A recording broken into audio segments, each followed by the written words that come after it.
Nataka nikuulize swali moja, ukipata tu nikupe buku mbili.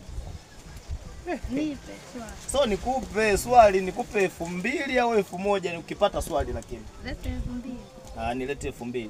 Bwana upo la ngapi kwanza? La sita. La sita. Tanzania ilipata uhuru mwaka gani? Mwaka 1992. Mwaka 1992. Bwana ni kweli Tanzania ilipata uhuru mwaka 1992? Nisanue kwenye comment yako. Umesema uko la ngapi? La sita. Uko la sita?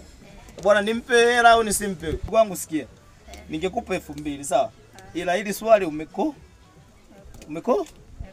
Sema nimekosa. Nimekosa. Sasa sikia.